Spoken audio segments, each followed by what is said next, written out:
नमस्कार। चिरौरी न्यूज़ के यूट्यूब चैनल में आप सभी का स्वागत है। मेरा नाम ईश्वरनाथ झा है। आज एक बार फिर से आप सभी के सामने हाजिर हैं टोक्यो ओलंपिक के अपडेट को लेके। पहले बात करते हैं भारत का आज कैसा रहा परफॉर्मेंस। आज भारत के लिए मिला जुला परफॉर्मेंस रहा है।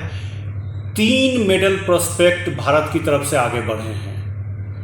पहला नाम है दीपिका कुमारी का आर्चरी में, दूसरा बॉक्सिंग में पूजा रानी आगे बढ़ी हैं और तीसरा पीवी सिंधु बैडमिंटन में। पहले इन तीनों की ही बात करते हैं। दीपिका कुमारी की आर्चरी में दीपिका कुमारी ने इंडिविजुअल राउंड में बेहतरीन प्रदर्शन करते हुए तीसरे राउंड में जगह बनाई है। पहले राउंड में उन्होंने भूटान के कर्मा को हराया। सेकेंड राउंड में उन्होंने अमेरिका की जेनिफर को हराया। जेनिफर के साथ उनका मुकाबला बहुत ही मज़ेदार था, बहुत एक तरह से सी-सॉ वाला मुकाबला था। किसी भी तरफ मैच का रुख जा सकता था, लेकिन अंतिम मौक़ों पे जेनिफर चूक गई। उनको लास्ट बॉल में 10 अंक लाने थे, लेकिन वो परफेक्ट 10 नहीं कर पाई और दीपिका से मैच हार गई। अब दीपिका पे सभी की निगाहें हैं। उनसे उम्मीद है कि वो मेडल जीत के लाएं। आर्चरी में उनके अलावा बाकी प्रवीण जाधव वो पहला राउंड जीते थे, दूसरे राउंड में हार के बाहर हो गए। उसके बाद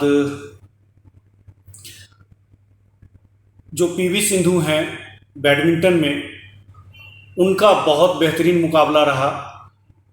पीवी सिंधु ने इतना बेहतरीन खेल दिखाया, प्री क्वार्टर फाइनल को जीत के वो क्वार्टर फाइनल में पहुंच गई हैं। अब उनका मुकाबला देखने लायक होगा। अगर वो वहां जीतती हैं तो मेडल पक्का हो जाता है। सेमीफाइनल में पहुंचते के साथ ही मेडल पक्का हो जाएगा।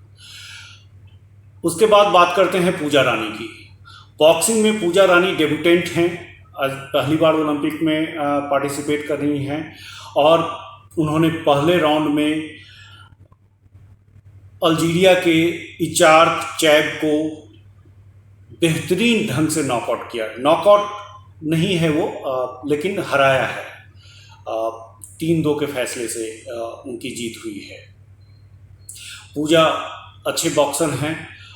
अब सिर्फ एक कदम दूर हैं वो मेडल से। अगर क्वार्टर फाइनल जीत के सेमीफाइनल में पहुंच जाती हैं तो मेडल उनका पक्का है। ये 3 खिलाड़ी आज बेहतरीन ढंग से भारत को आगे ले गए। हॉकी में डिसअपॉइंटिंग है। हॉकी में, महिलाओं की हॉकी में भारत ब्रिटेन से हार गया है। अब उनका मुश्किलों का दौर शुरू हो रहा है, क्योंकि अब नहीं लगता है कि वो आगे बढ़ पाएंगे। लेकिन देखते हैं, अभी बहुत ज़्यादा परम्यूटेशन कम्बिनेशन में नहीं जाना है। अगला मुकाबला जो होगा उस पर बहुत कुछ डिपेंड करता है कि वो कितना तक आगे जा पाते हैं, लेकिन किसी को अब उम्मीद नहीं है उनसे। कल मेंस हॉकी का भी मुकाबला है, देखते हैं कि वो क्या कमाल करते हैं। इसके अलावा बैडमिंटन में बी साई प्रणीत हारकर बाहर हो गए। रोइंग में अर्जुन लाल जट और अरविंद सिंह हारकर बाहर हो गए। फिर सेलिंग में केसी गणपत और वरुण ठक्कर हारकर बाहर हो गए। इन सभी के बीच भारत की तरफ से ऐसा लगता है कि बहुत ज़्यादा अब उम्मीद नहीं की जानी चाहिए, क्योंकि जिस तरह की बातें हो रही हैं सोशल मीडिया पे, खास करके शूटिंग को लेके, वो थोड़ा सा व्यथित करने वाली हैं। शूटिंग आप सभी जानते हैं कि शूटिंग में सारे के सारे चैंपियन धाराशाही हो गए हैं, लेकिन सोशल मीडिया पे ट्रोल किया जा रहा है। खिलाड़ी हैं, परफॉर्मेंस नहीं अच्छा दे पाए तो उसकी एनालिसिस एक खेल खत्म होने के बाद की जानी चाहिए। अभी उनमें से कुछ का इवेंट बाकी है, जैसे कल मनु वाकर का 25 मीटर एयर पिस्टल में इवेंट है। उनके बारे में बहुत ज़्यादा ट्विटर पे ट्रोलिंग हो रही है, खास करके रौनक पंडित को लेके कि पिस्टल कैसे ख़राब हो गया, ये बला बला। ऐसा नहीं होना चाहिए। अभी इन सब से बचा जाना चाहिए।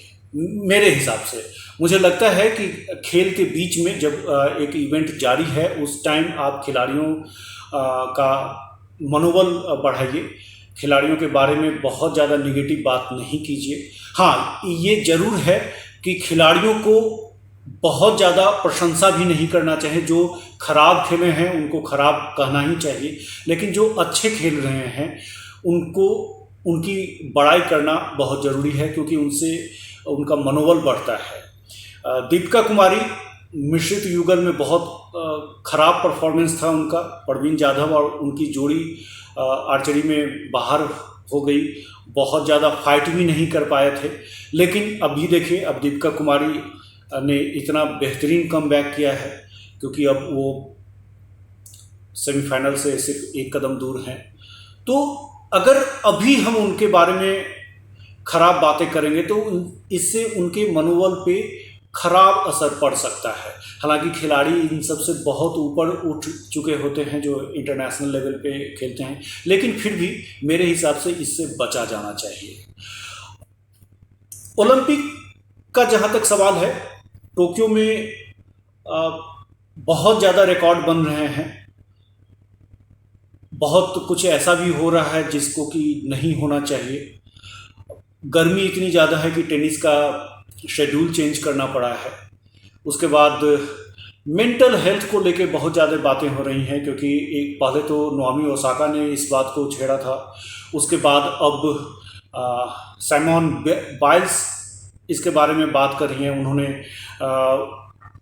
ओलंपिक से विथड्रॉ कर लिया, सारे राउंड से विथड्रॉ कर लिया है, सिर्फ इस वजह से कि उनका मेंटल हेल्थ अच्छा नहीं है। तो इन सब के बारे में भी बातचीत हो रही है। अब देखते हैं कि आगे क्या होता है।